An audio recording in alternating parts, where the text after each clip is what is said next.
que resumir nuestra vida en solo 6 palabras. Yo cuando escuché esto la primera vez dije, ¿cómo resumiríamos nuestra vida en 6 palabras? Y de paso se lo digo a toda la gente que nos está viendo de otras partes del mundo, de Europa, de Asia, de África, de Oceanía, de América, de mi Argentina. El aplauso también va para ustedes y también la bienvenida para todos los que están del otro lado. Gracias por estar aquí. Cuando uno piensa en resumir su vida en 6 palabras, se le cruzan un montón de cosas por la cabeza. Solo 6 palabras nada más. Esto hace varios años surgió de una revista digital aquí en Estados Unidos, de proponerle a los lectores que pudieran resumir toda la vida en 6 palabras, ¿no? Quizá se inspiró en aquel legendario desafío que le hicieron a Ernest Hemingway, el famoso autor, donde le propusieron o lo desafiaron a escribir un cuento que solo tuviera 6 palabras, que dio lugar al clásico "Vendo zapatos de bebé sin usar". Ese fue el cuento más corto de Hemingway. Vendo zapatos de bebé sin usar. 6 palabras de lo que es quizá el cuento más triste jamás escuchado.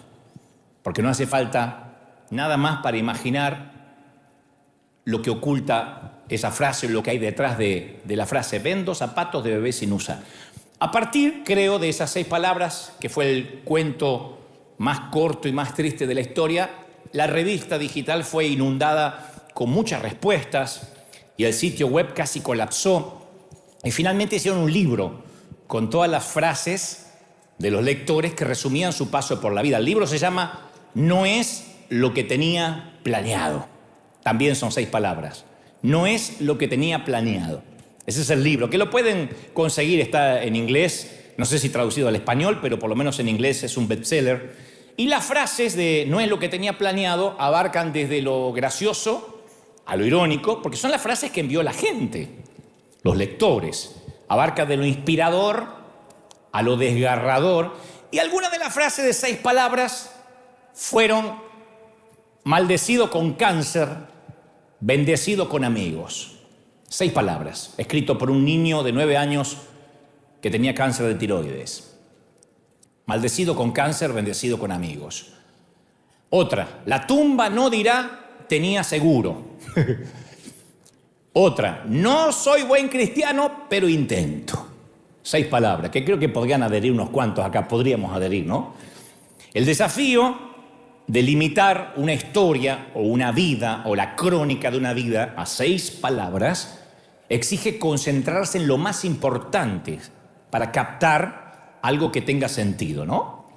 Es impresionante pensar qué escribirían los personajes bíblicos, los héroes de la fe, si pudieran retratar sus memorias en 6 palabras. Me parece que se inspirarían en la oportunidad que Dios les dio, en el llamado, en la puerta que Dios les abrió, que les puso enfrente, y la respuesta que dieron a ese llamado. Pienso que a partir de ahí ellos escribirían sus 6 palabras. Abraham diría: dejé Ur, ¿se acuerda Ur de los caldeos? Dejé Ur, fui padre, sigo riéndome.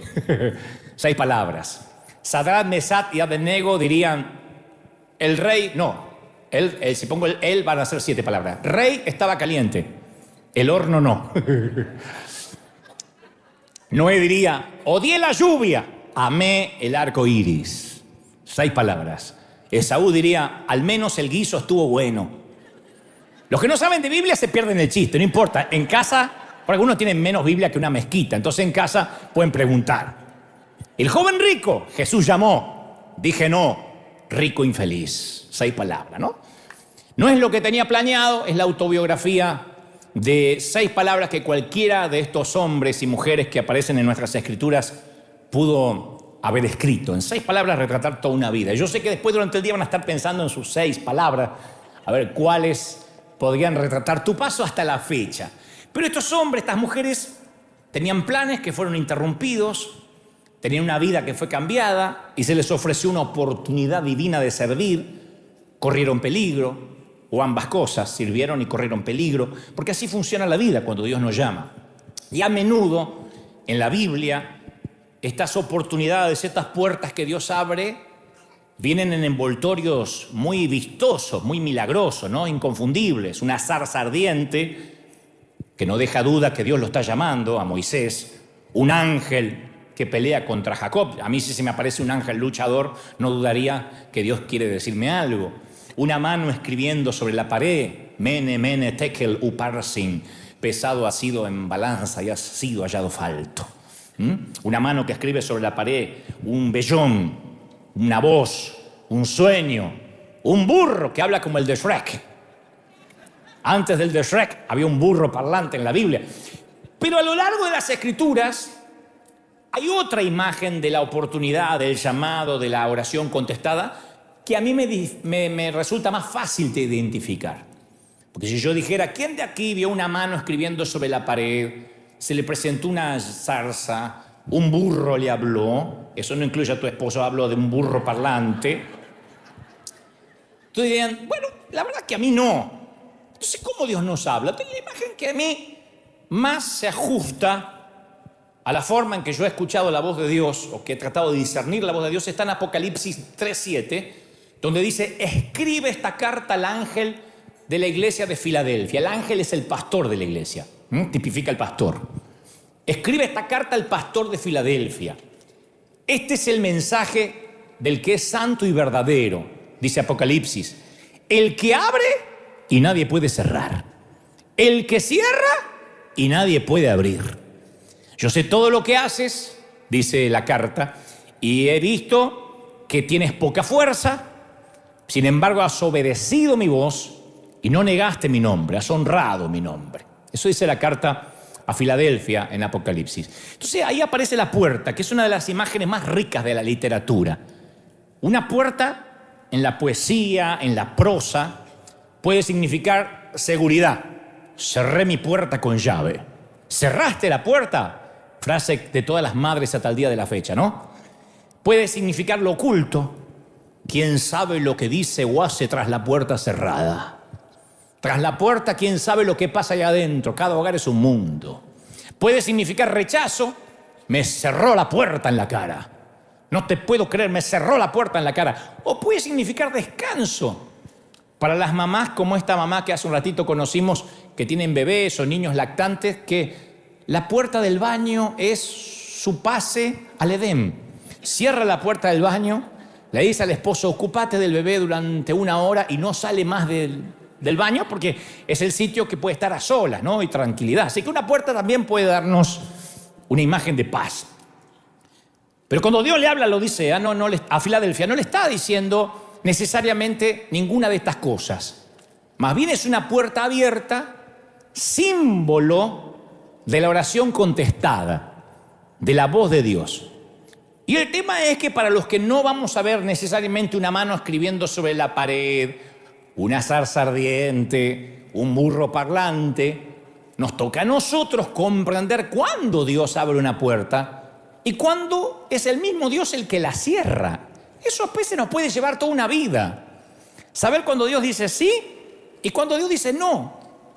Y a veces nos toca mucho tiempo de peregrinar cristiano aprender la diferencia. Cuando Dios dice sí y cuando Dios dice no. Ahora, Dios quiere que aprendamos a diferenciar, porque pensemos en nosotros como padres. ¿Qué papá, qué mamá quisiera tener hijos a los que hay que decirles todo por el resto de la vida? Ponete esta ropa, cámbiate el calzón, metete a estas clases, andá a esa universidad, cámbiate el calzón, te dije, postulá para este trabajo, casate con esta persona y cámbiate el calzón cuando te cases. Tené hijos.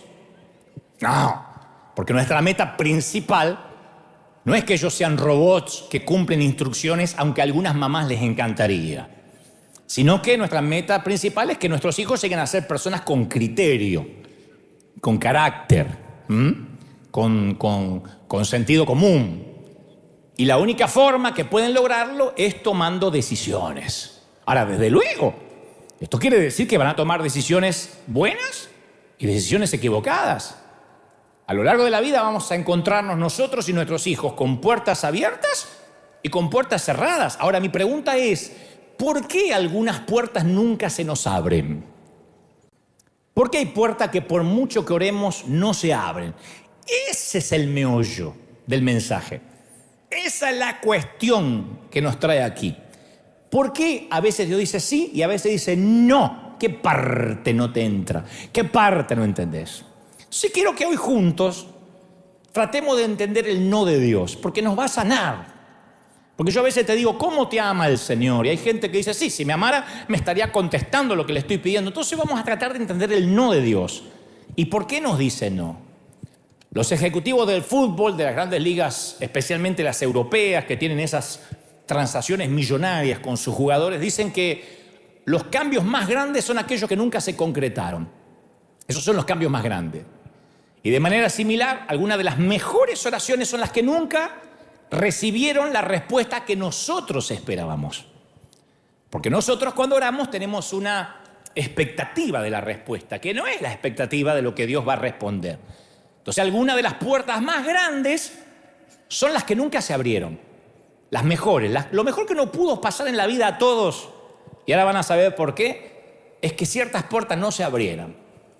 La Biblia está llena de puertas cerradas como de puertas abiertas.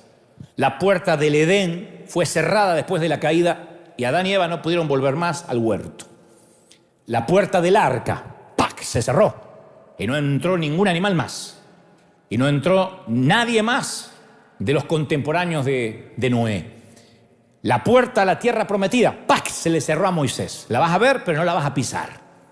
La puerta de construir el templo, ¡puc!, se le cerró a David.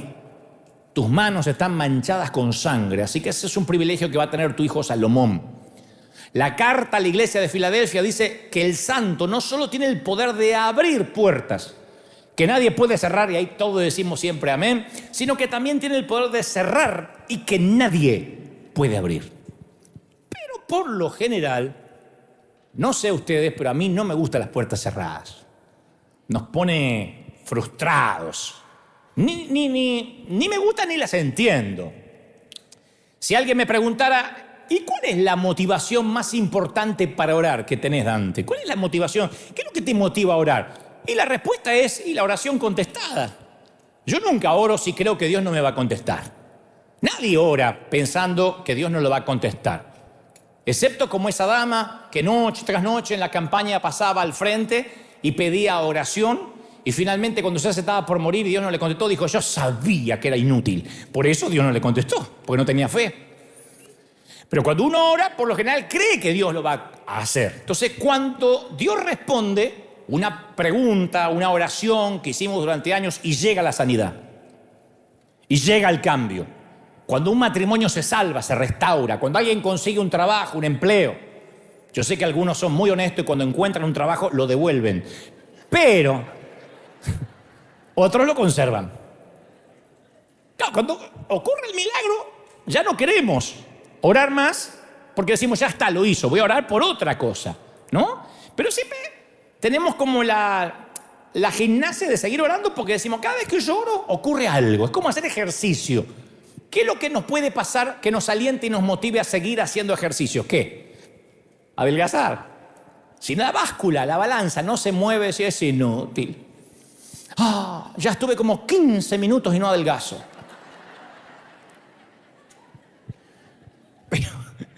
Pero si alguien nos preguntara, ¿cuál es la desmotivación más importante para orar? ¿Qué es lo que te da más flojera, más frustración, que te dice, que piensas, no tengo ganas de orar, que te da desdén, desidia de orar? Y las oraciones sin respuesta.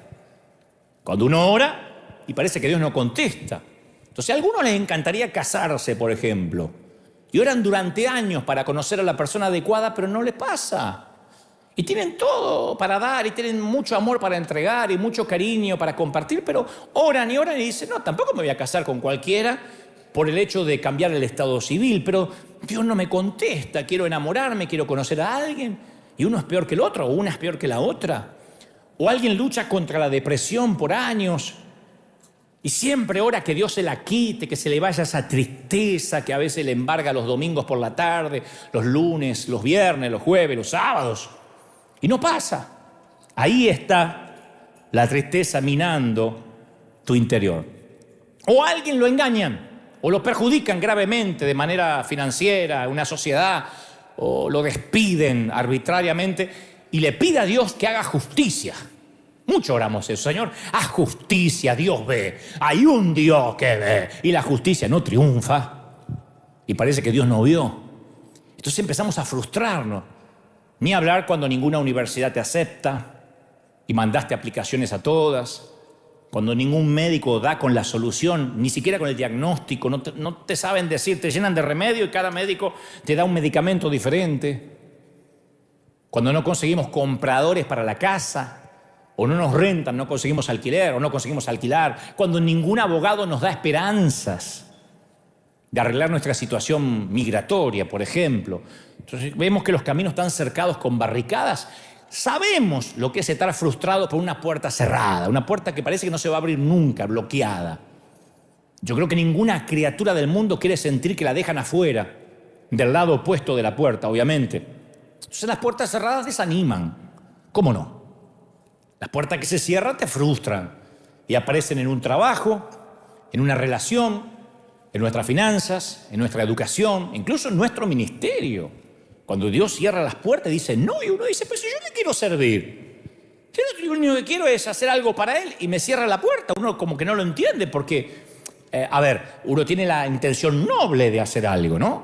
Una oportunidad que queríamos queda inaccesible y sentimos como que la vida se nos va apagando, sentimos como que la esperanza se nos va derritiendo, herrumbrando y como que a Dios no le importamos.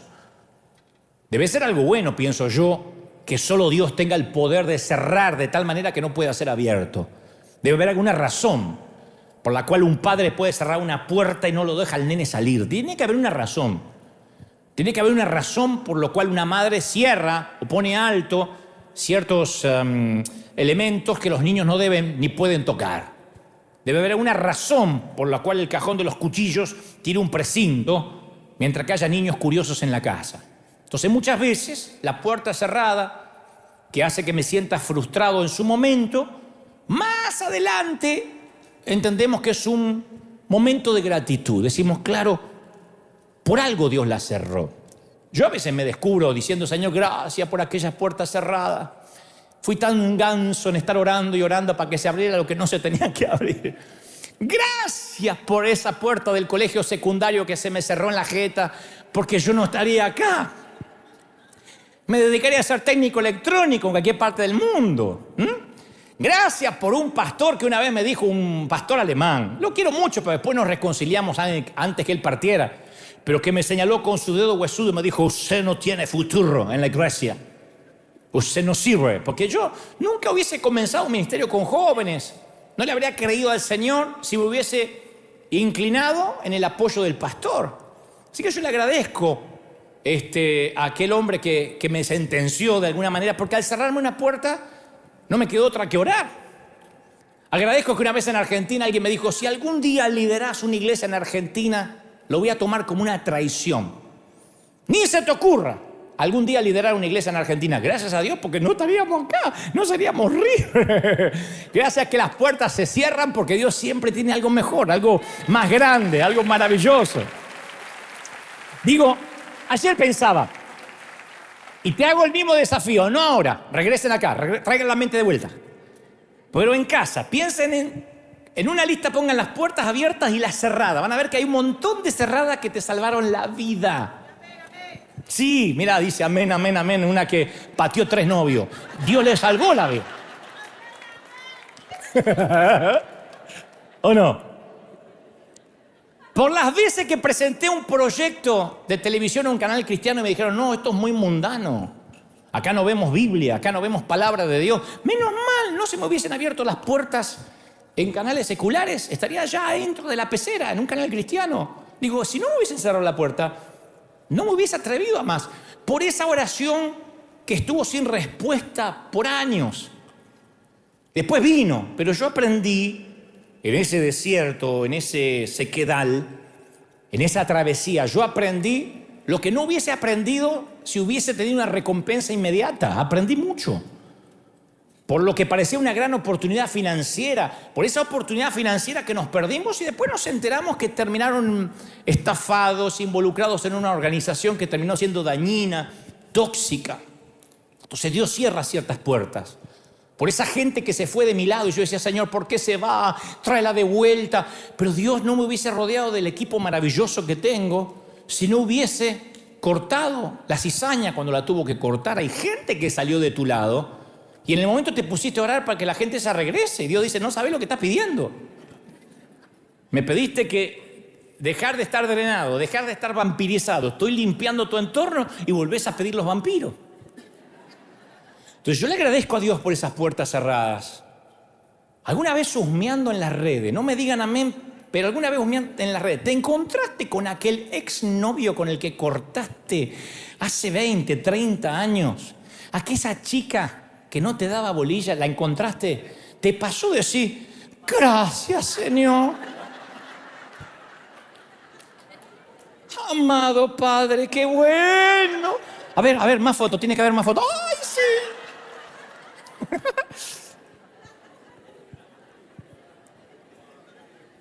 Pero te voy a dejar una reflexión muy profunda, a todo lo que hacen. Ja, ja, ja, ja, ja. Tú podrías ser la oración no respondida de alguien.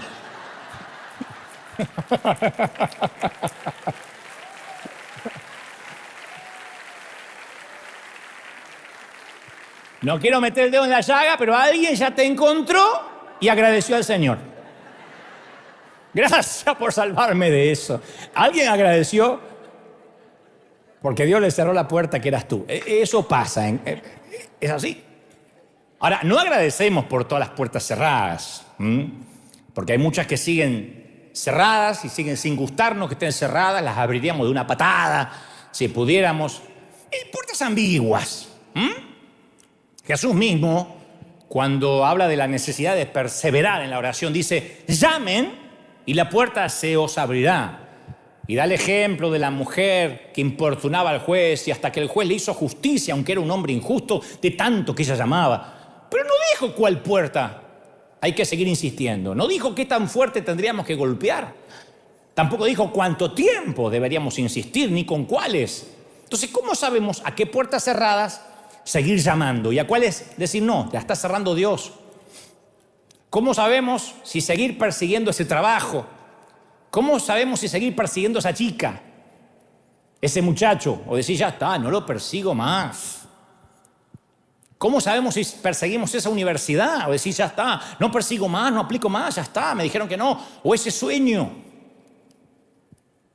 ¿Cómo sabemos si deberíamos olvidar algo, olvidar esa puerta o seguir adelante insistiendo? Ese es el gran juego de la vida. Si fuera fácil, yo no estaría predicando de esto. No es fácil. La buena noticia es que hay una respuesta simple de 2 palabras para todas esas preguntas. La mala noticia, que esas 2 palabras es no sé. Quizá nunca lo vamos a saber con seguridad durante esta vida. ¿Qué puertas hay que insistir y qué puertas no hay que insistir? Pero Dios tiene en mente cosas más grandes que nosotros tengamos que saber algo con seguridad sí o sí. Dios tiene un plan más grande que darnos seguridad respecto a las puertas. Y uno va por la vida preguntándose, pero para entender por qué, esto es lo que a mí me gusta más. Algunas puertas no deberían abrirse y Dios no las quiere abrir.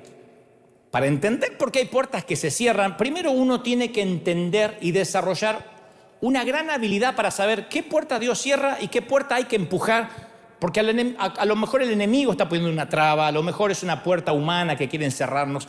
La habilidad para saber eso es lo que más cuesta. Y yo quiero que hoy, al menos en un torpe intento, acá y los que están en sus casas, veamos juntos qué puede estar tramando Dios con ciertas puertas cerradas que hay en nuestra vida. Y para esto necesito que hagamos un sincericidio, que seamos brutalmente honestos. No me digan amén, pero en su corazón. Todos los que estamos aquí presentes en River hoy, y donde nos estén mirando desde cualquier parte del mundo, todos los seres humanos poseemos un punto ciego. Algo que no vemos de nosotros, todos. Aunque digas, yo me conozco, hay un punto ciego. Yo quiero que pienses esto. En un grupo, por ejemplo, de gente, en un grupo humano, si todos están cantando y hay uno que canta desafinado, en un coro, no amateur, sino que en el coro, en el micrófono, canta como una gallina que sabe que morirá al amanecer.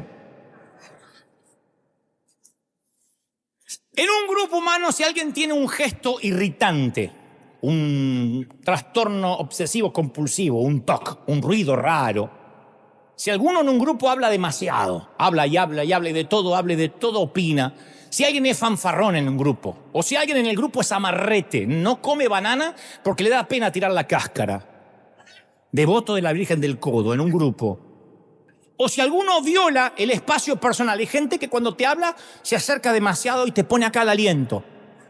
O si alguien está emocionalmente necesitado y a quien se le acerca lo drena a la hora que sea, te arruina una Navidad, un cumpleaños, te arruina lo que sea. O si alguien tiene un carácter putrefacto, para no decir podrido, que queda feo.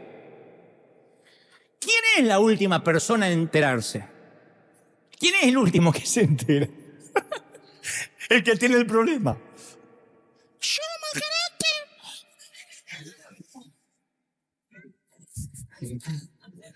¿Cuándo grité?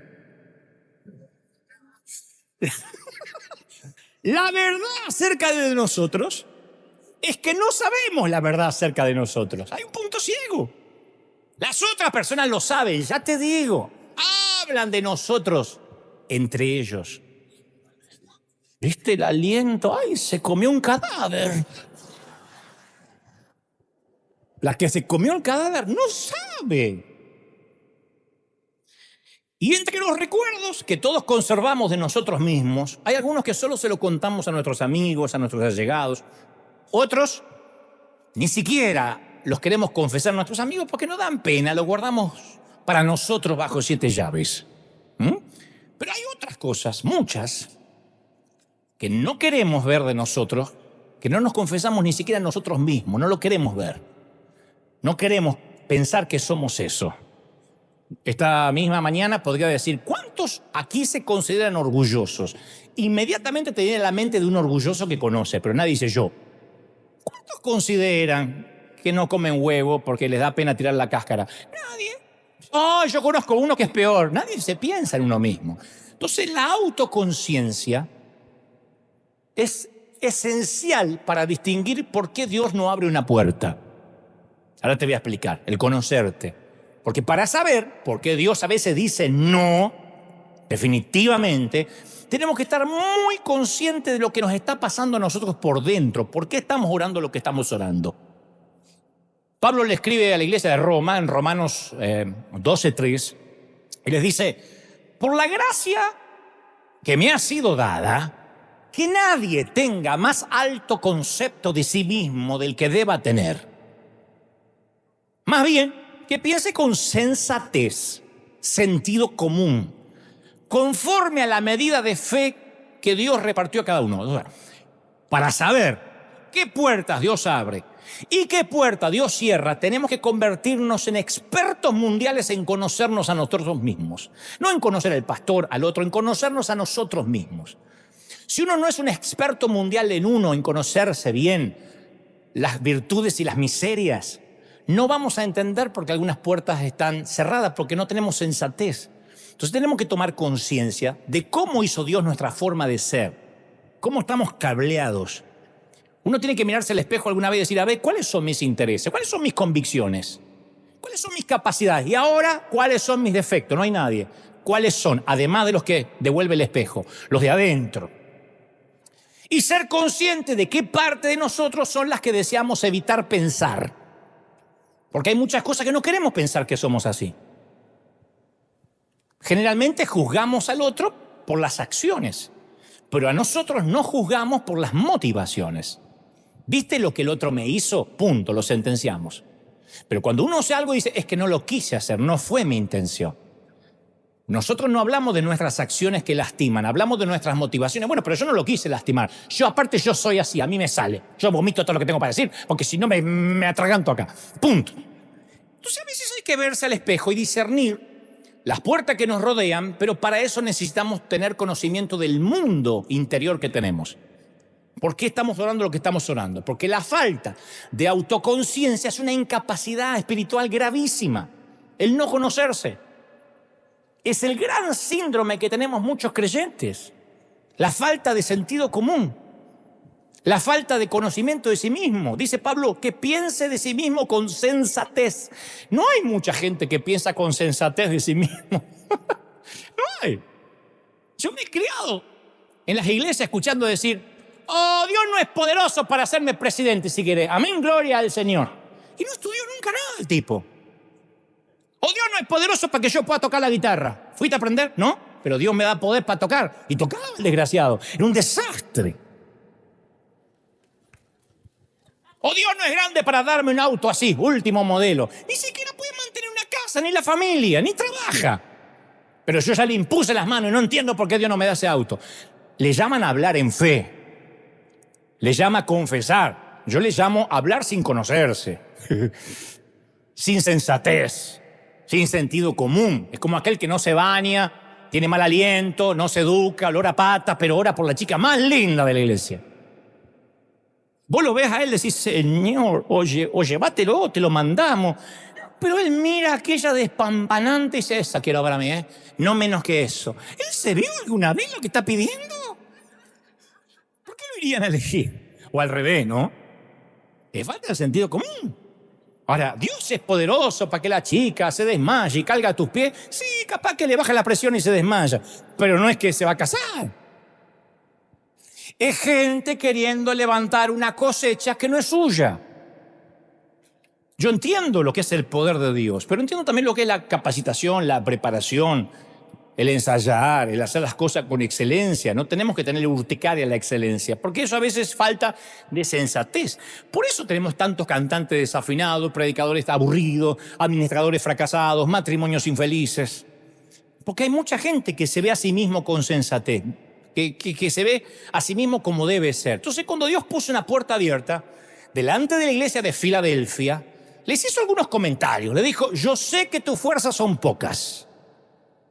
Apocalipsis 3:8. Yo sé que tus fuerzas son pocas.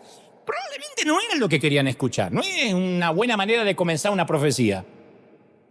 Porque no sabemos en qué sentido tenían poca fuerza. Capaz que eran pocos en cantidad. Capaz que tenían pocos recursos económicos.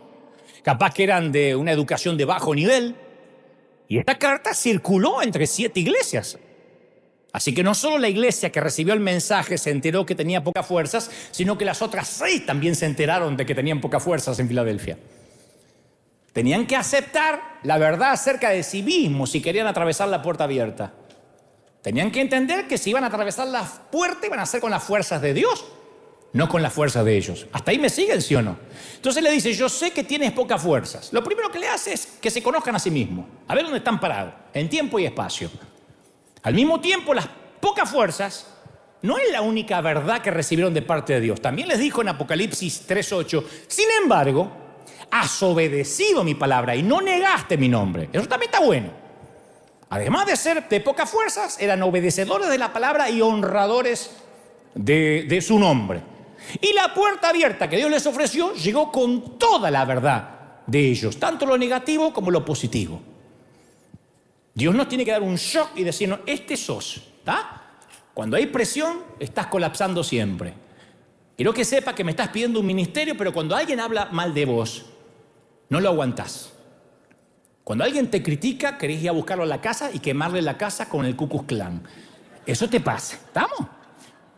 Hay que conocernos. Si vamos a entender qué puerta Dios pondrá delante nuestro, hay que tener conciencia de cuáles son nuestros dones, nuestras fortalezas y también nuestras debilidades y nuestras partes más erráticas. Yo me acuerdo que orábamos intensamente para que la catedral de cristal no se vendiera. ¿Sabe cuál era mi oración? Dios no va a permitir que los hijos de Dios sean avergonzados, Señor. Tú no vas a avergonzar a tu iglesia. Decía toda la mañana, abríamos el periódico y decía, la catedral de cristal, se abrió el escrow, ¿no? Que es ese momento de retención financiera, digo para los que son de otras partes, donde se comienza todo el proceso de venta de un edificio. Cuando se cierra el escrow es porque ya se concreta la venta.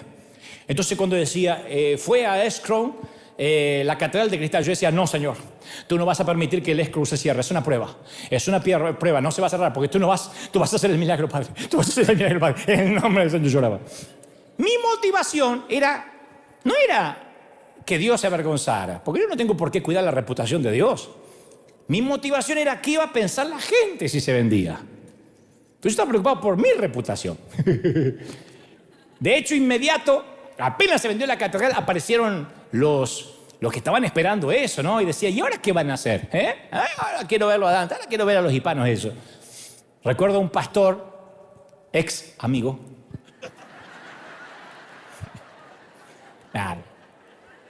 Si se arrepiente y se arrodilla algunas horas, yo le perdono porque llamó y dijo, ¿aló? Le dice a la secretaria, ¿habló con la catedral católica? Dice, no, en la catedral católica. No sé, me dijeron que Dante se hizo cura. ¿Puedo hablar con el padre? Era un pastor.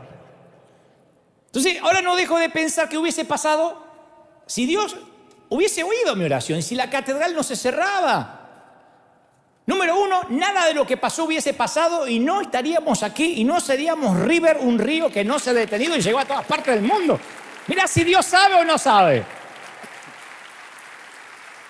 Entonces, a veces es mejor, escuchen esta frase para tuitear, pero no ahora, después.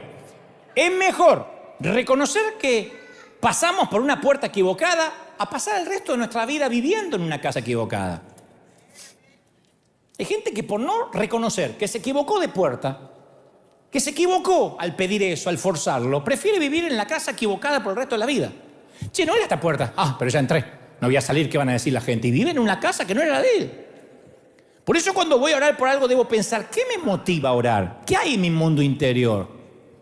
¿Qué me está motivando a orar? ¿Por qué estoy orando en realidad? Porque después nos enojamos por las puertas cerradas, pero lo que nosotros queríamos era cuidar nuestro ego. A veces, como me pasó a mí. Entonces, ser honestos en cuanto a las puertas que queremos que Dios abra, nos permite saber la verdad acerca de nuestras motivaciones, de nuestras ambiciones.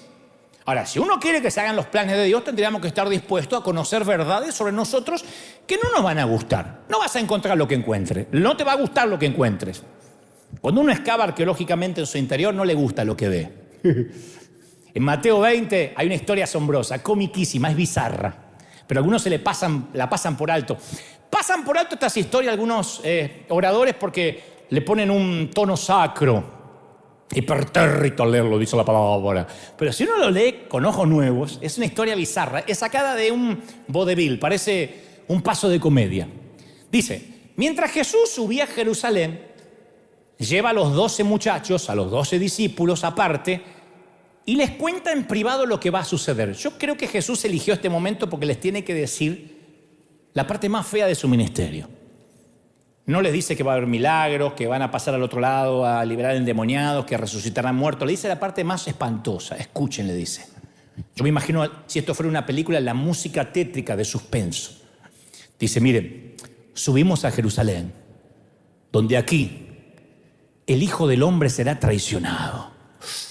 Quedan todos así. Y entregado a los principales sacerdotes y a los maestros de la ley religiosa. Se escucha por ahí un llanto, como el chiquitito que está llorando recién, que lo puede llevar a la nursery. Lo condenarán a muerte al Hijo del Hombre.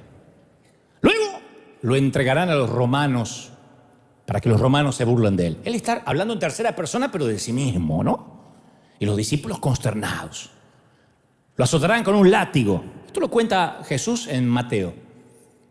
Lo crucificarán, pero el tercer día se levantará de los muertos. Y estoy leyendo la Biblia literal como lo dice las Escrituras. Dice, y entonces se levantó la madre de Santiago y de Juan. En ese momento, no después, no es otro capítulo. En ese momento se levanta la mamá de Santiago y Juan. Sí, los hijos de Zebedeo. Se acerca con sus hijos a Jesús, con 2 de los discípulos. Se arrodilló respetuosamente. Se arrodilló. Señor. Imaginen, están todos llorando por lo que Jesús acaba de revelar. Te quiero pedir un favor. Jesús dice, sí. Él está pensando, supongo que va a tener que ver con lo que estoy hablando. La mujer dice, te pido, por favor, que permitas que en tu reino mis 2 nenes se sienten en un lugar de honor a tu lado. Uno a la derecha y otro a la izquierda.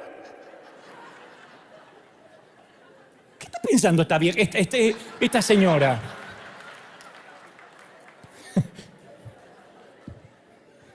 Es bizarro. Jesús le está diciendo a a su discípulo que va camino a la muerte. Ni sé por qué la tipa está ahí, pero está. Inmediatamente de que después le dice que tiene que ser traicionado, condenado, ridiculizado, azotado, crucificado, ella dice, antes que pase toda esa tragedia, ¿no? ¿Te puedo pedir un favor rapidito? Es un segundo. ¡Qué oportuna! No, es que justo quiero meter ese pedidito, buscaba el momento ideal y creo que este es el momento.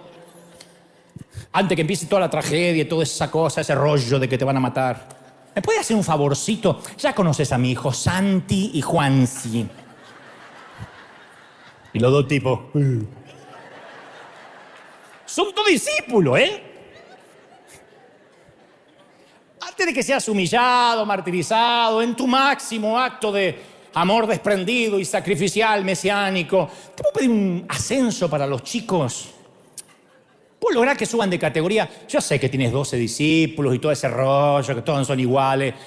Pero mis hijos, ¿podrían ser tu discípulo número 1 y tu discípulo número 2?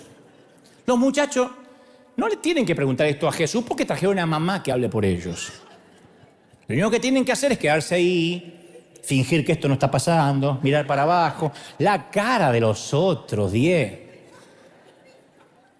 Tienen que fingir modestia, los muchachos vergüenza, pero quieren que mamá se sienta feliz. Y mamá está convencida que esto es un acto de altruismo, ¿eh? Dijo, esto si lo digo queda en la Biblia. Y quedó. Alguien dijo, esto hay que ponerlo, esto hay que ponerlo, esto hay que ponerlo. Ahora yo no estoy pidiendo nada para mí. Yo no pido nada para mí. Es por ello, por los nenes. Yo me arreglo en cualquier rinconcito. Yo me arreglo en cualquier rinconcito. Yo estoy buscando algo desinteresadamente para mis hijos. Tengo una calcomanía que quiero poner en el auto. Mis nenes pertenecen al cuadro de honor de la Escuela Básica de Discipulado de Jesús. Claro, la señora de Zebedeo está orando, pidiendo un favor para que sus hijos brillen más que todos los demás muchachos.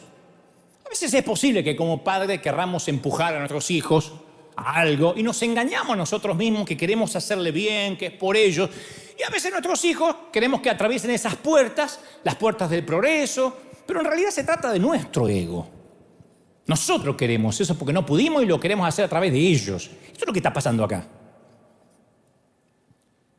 Y noten que la mujer se arrodilla delante de Jesús. Le dice, Jesús, busca el momento así. Él dice, voy a ser azotado, crucificado. Jesús, se arrodilla así.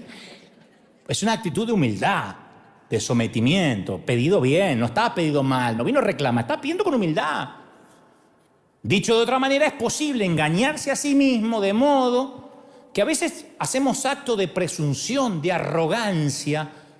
Todo el mundo se da cuenta que somos un arrogante por lo que estamos pidiendo, pero como tenemos un punto ciego, todos se dan cuenta menos nosotros, que creemos que estamos dando la impresión de ser humildes, de ser modestos. Como cuando decimos, yo no quiero nada para mí, yo quiero grabar un disco para el Señor, ganar millones, un Grammy, un Emmy, pero para el Señor. Yo quiero exaltarlo a Él. Yo no quiero dinero para mí, yo quiero dinero. Obviamente, después que me compre la casa y tenga varios autos, pero para darle al Señor. Yo quiero darle al Señor. O sea, nuestro deseo por empujar las puertas revela esa mezcla de servir a Dios, pero también mucho de nuestro ego, que aparece ahí. La verdad sobre mí es que no quiero saber la verdad sobre mí. La verdad sobre mí es que solo Dios conoce la verdad sobre mí. La verdad es que si enfrento la verdad sobre mí con Jesús, la verdad me va a lastimar, te va a matar, te va a lastimar. No te va a gustar lo que encuentres. Dios te va a decir, te cierro la puerta porque no me estás pidiendo bien. Lo que querés es que te vean. Jesús dice que va a doler. Jesús dijo, conocerán la verdad y la verdad os hará libres. Pero primero te va a traer amargura. Buscar la puerta abierta te va a decir la verdad de lo que realmente perseguimos y por qué pedimos lo que estamos pidiendo. Yo conocí a gente que se cambia de iglesia, no porque no recibe palabra, porque Dios no le habla, sino porque allá le dan un micrófono. Y siempre prefieren ser cabeza de ratón antes que cola de león. Eso para que lo piensen, Fariseos capítulo 4, versículo 5. Pero se engañan a sí mismos diciendo, no, yo lo único que quiero es ir donde me dejen servir a Dios. No, vos querés estar donde te puedan ver que servís a Dios, que es muy diferente. Porque capaz que a donde estaba servía, pero no lo veían. Y allá le dejan ministrar, exhortar. Entonces dice, me dan un micrófono y me gusta servir a Dios. No, te gusta que te vean. Está bien, yo no digo que esté mal, está bien, pero hay que hacerse cargo de lo que uno está buscando. Hay que ser brutalmente honesto y decir, a mí me gusta que me vean, me encanta que me vean. Bueno, sacate fotos. Pero digan, no, yo no me gusta, a mí no me gusta. Cuando uno es impulsivo, quiere todas las puertas, pero hay que saber por qué las quiere. Yo creo que el santo patrono de los impulsivos, siempre digo, era Pedro. Él, cualquier puerta que había, él quería. Recibe la invitación de seguir a Jesús, fue el primero que dice la Biblia que lo siguió inmediatamente, ni pensó, vamos, dijo. Ni a la mujer le avisó, vamos. Es el único discípulo que saltó fuera del bote para caminar sobre el agua, que reacciona para defender a Jesús cortándole la oreja a un servidor. No fue estratégico, pero lo hizo. Hablaba antes de pensar, le advierte a Jesús que no diga que va a ser crucificado. Propone construir santuario para Moisés, Elías y Jesús. Y dice la Biblia, Marcos 9:6, porque realmente no sabía qué otra cosa decir. A él nunca se le ocurrió que podía quedarse callado. No estaba en sus posibilidades de cerrar la boca, ¿no? Promete serle fiel a Jesús, pase lo que pase, y después lo traiciona, lo niega. Y en las antípodas de Pedro, ¿quién está? Yo encuentro rápido, por ejemplo, a Gedeón, en el Antiguo Pacto, que cuando Dios lo ve estaba trillando trigo en el fondo del lagar para esconderse de los madianitas. Está en el libro de Jueces 6:11. Trillar trigo en un lagar es como preparar una cucharadita de café, así, una cucharadita, ni siquiera una tacita. Habla de que era un tipo temeroso, con temor, y Dios lo llama, ¿no? Y le dice, tú vas a ser el libertador de mi pueblo. Y él dice, ¿cómo yo voy a rescatar a Israel? Dios le pone una puerta abierta y dice, no, mi clan es el más débil de toda la tribu de Manasés, soy el menor en importancia de toda la familia. Por eso digo que en el otro extremo de Pedro está Gedeón. Algunos son como Pedro y otros son como Gedeón. A veces no hay que orar por todo, a veces hay que obedecer. Pero Gedeón le pide reconfirmaciones. Los que no saben la historia, pide un vellón, o sea, un pedacito de piel de animal. Dice, Señor, yo la voy a poner acá, en el piso. Había mucho rocío por la mañana, ¿no? Entonces dice, si la tierra se regaba por rocío. Entonces dice, a la mañana yo quiero que caiga el rocío y que el vellón quede húmedo y toda la tierra esté seca. Y entonces voy a saber que vos me hablaste. Y Dios le moja el vellón al otro día. Se toma un día más el tipo y dice, no, vamos a hacer una cosa. Yo pongo el vellón, que se moje alrededor y que el vellón quede seco. Yo digo, está bien, es la última que te hago, ¿eh? Es una de las historias peor malentendidas de la Biblia. Porque el vellón no era una señal de fe de Gedeón. A veces algunos haciéndose lo espiritual dicen, ya le pedí un vellón, aleluya. Gedeón siempre supo lo que tenía que hacer. El vellón fue una expresión de su incredulidad. Estaba pidiendo reconfirmación porque no podía creer que el Dios que le estaba hablando era el Dios de él. Era una concesión que Dios le dio a sus dudas. Está bien, que era un vellón, te pongo pero un vellón no es fe, es incredulidad. Entonces aquel que dice, yo para saber si una puerta de Dios pido 3 reconfirmaciones porque sos 3 veces incrédulo. Pero volviendo al tema de las puertas, muchas veces pedimos algo inadecuado y Dios la tiene que cerrar. Cierta vez los discípulos entran en una aldea samaritana que no los recibe bien. Claro, si había una tensión entre Samaria e Israel. Y Santiago y Juan quieren orar. Justo Santi y Juanchi, justo los dos, todo. Lo que la señora Zebedeo quería poner a la derecha y a la izquierda. ¿Sabes lo que dice? ¿Querés que oremos, Padre, para que descienda fuego del cielo y mueran todos en Samaria? Jesús dice, te agradezco la gentileza. Pero no hacemos eso nosotros. No, pero oramos para que se incendie. No, nosotros no andamos quemando gente. No estamos en eso, no es nuestra doctrina.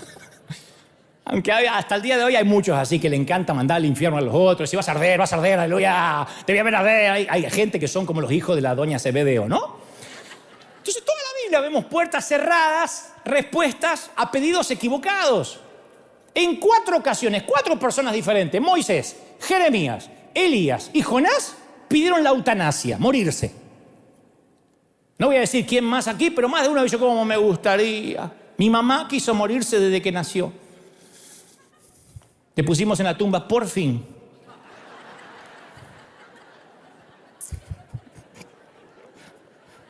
Ustedes me van a matar. Me vas a llevar a la tumba. Yo siempre me imaginaba llevando el cajón, porque me decía, me vas a llevar a la tumba. Me vas a sacar canas verdes y un día me vas a encontrar muerta y fría. Yo voy a orar. ¿Vivir para qué? Cuando vos te hagas mayor de edad, me voy a morir sola. Me voy a quedar en la cama sin comer hasta que me muera. Total, ¿para qué vivir? Si ya crié los hijos. Mira si Dios la hubiese escuchado a la vieja. Si tuviera que escuchar a tantas madres. Entonces, dice no y no. Yo creo que estos profetas, después de la depresión, agradecieron, se alegraron de que Dios les dijo que no. Gracias a Dios las veces que nos dijo que no. No, ¿qué parte no se entiende? No. Algunos de los mayores regalos de Dios son las oraciones sin respuestas. Yo sé que nos cuesta entenderlo, pero lo mayor que Dios te pudo regalar es lo que no te respondió. Las puertas se cierran porque hay algo mejor. Y está bueno que Dios se reserve el derecho de admisión, de decir sí o no, porque Él sabe mejor que nosotros qué es lo mejor. Todo poder que tiene el ser humano lo corrompe. A nosotros nos dan poder y lo usamos para destruir. Esto aplica a la palabra, el poder de la palabra, el poder de la lengua, el poder político, el poder económico, el poder nuclear. Imagínate si al orar tuviéramos un poder sobrenatural que suceda todo lo que querramos. Como la película de Jim Carrey, traducida al español como Todopoderoso, que dijéramos, todo lo que yo quiera se va a hacer. Imagínate el desastre que haría. ¿Cuántos ya habrían cambiado de marido, de esposa, de suegra? Las suegras estarían todas desaparecidas, habría un déficit. Y cualquiera que piense que la oración no sirve, no sirve porque Dios no contesta, es una torpeza. La oración no es un conjuro. Lo voy a declarar 3 veces y lo voy a declarar y le voy a imponer las manos. ¿Sabe qué es orar? Es hablar con una persona muy sabia.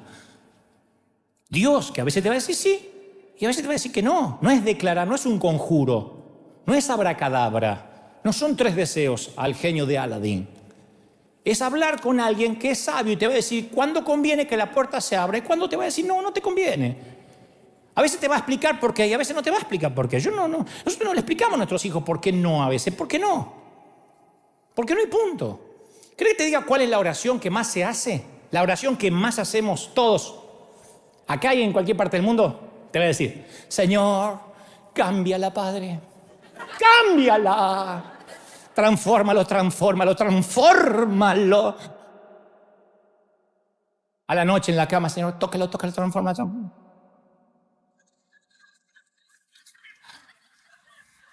Transfórmalo. Haz que sea como yo quiero que sea. Como yo te lo pedí.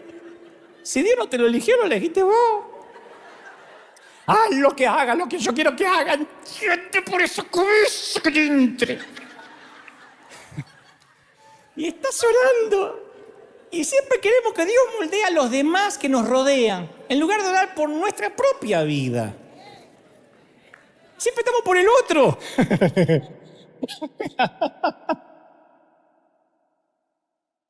Y oramos y nos preocupamos, quién se va al infierno, quién no, quién va a cambiar. Pero cuando oramos para que Dios cambie al otro, nuestro corazón, ¿sabe lo que está diciendo en realidad? Lo que Dios escucha, Dios, no estoy dispuesto a conocerme ni a enfrentar la realidad de mi propia inmadurez.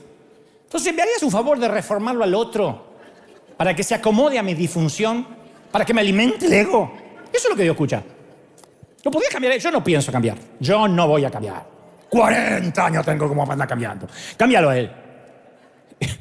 Y Dios está pensando en algo mejor. Dios dice, no, voy a usar a esta persona difícil que está roncando para cambiarte a vos.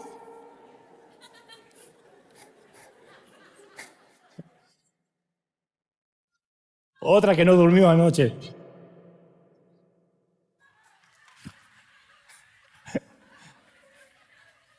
Hace unos años, cada vez que lloraba, mi mente siempre me llevaba a pensar en un hombre con el que estaba muy enojado.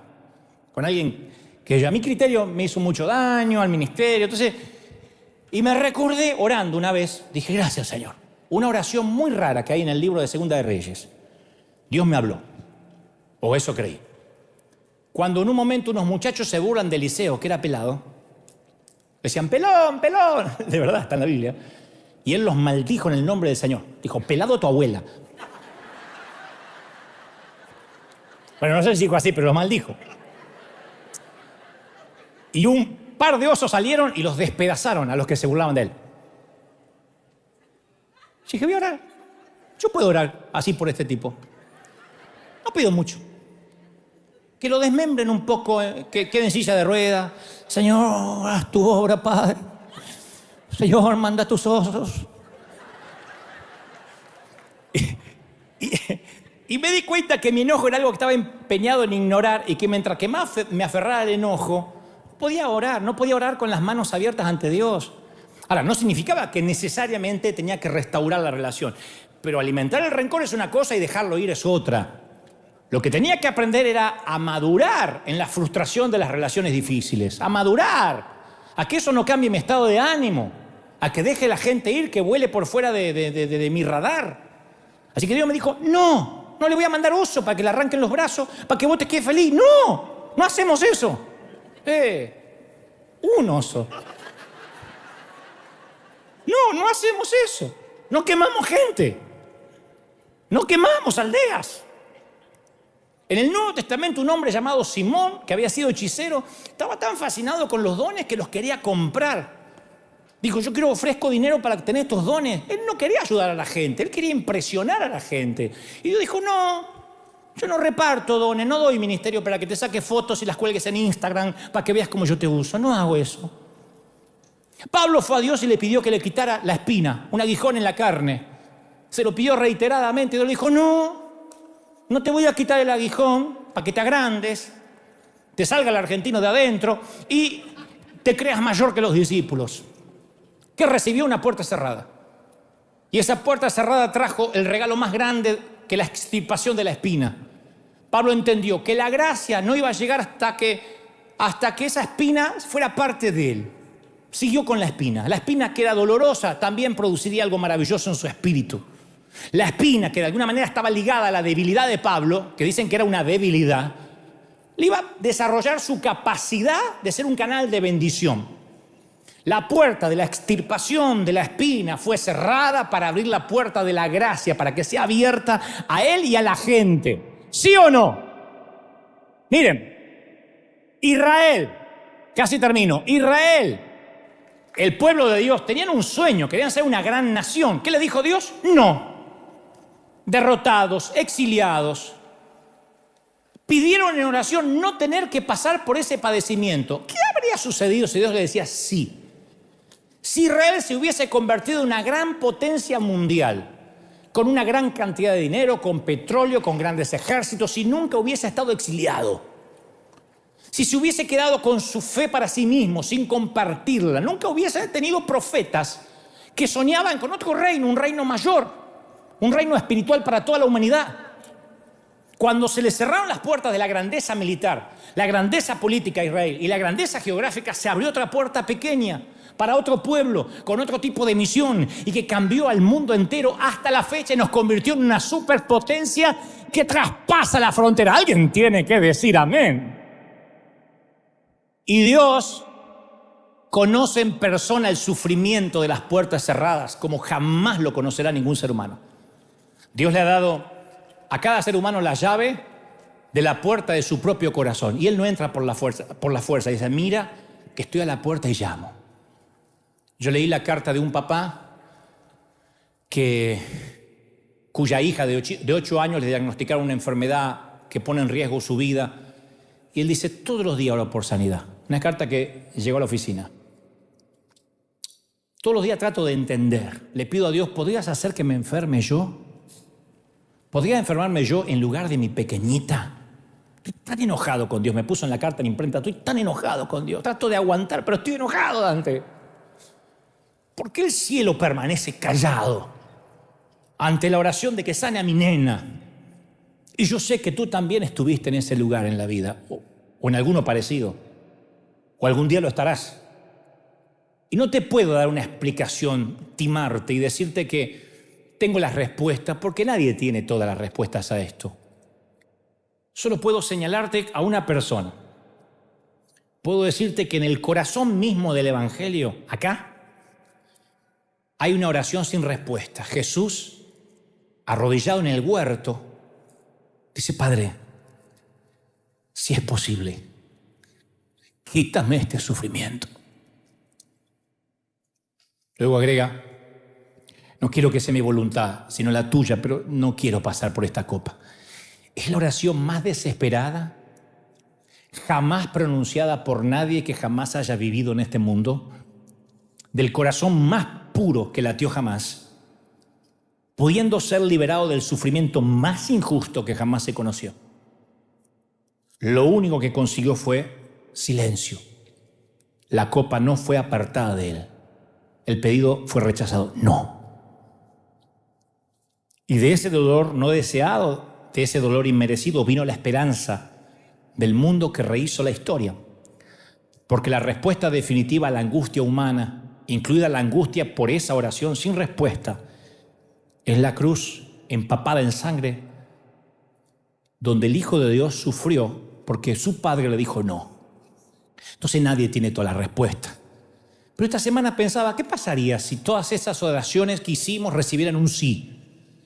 ¿Qué hubiera pasado si Pablo hubiese recibido un sí? Se curó de la debilidad. Y en vez de, se hubiese transformado en un arrogante y hubiese transformado el movimiento de la iglesia primitiva en un monumento a su grandeza. Hoy hubiese sido el Papa Pablo, ¿no? Y si Israel se hubiese convertido en el pueblo de la grandeza militar, el pueblo de la opulencia en vez del pueblo del libro. Yo mismo he orado por ciertos temas privados y Dios me dijo: no, ¿qué parte no entendés? Porque de otro modo mi gracia no va a reposar en ti. Te volverías un petulante de otros tantos que condenan a todo el mundo, que se sabe no se creen santos.